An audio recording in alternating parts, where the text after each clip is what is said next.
যে গৌতম বুদ্ধ মানুষের মধ্যে দয়া ও অহিংসা জাগানোর জন্য নিরন্তর সাধনা করেছেন। তিনি তার সমস্ত শিষ্যদের নিয়ে একসময় আম, ধর্ম প্রচারের জন্য এক গ্রাম থেকে আরেক গ্রাম, নগর থেকে নগরে যাচ্ছিলেন।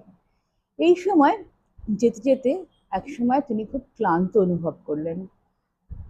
তিনি অত্যন্ত তৃষ্ণার্ত বোধ করলেন এবং সেই সময় তিনি একজন শিষ্যকে বললেন যে সামনে কোনো জলাধার নিশ্চয়ই আছে, সেখান থেকে তুমি আমার জন্য জল এনে দাও, আমি সেটা পান করে আমি একটু শান্তি পাবো।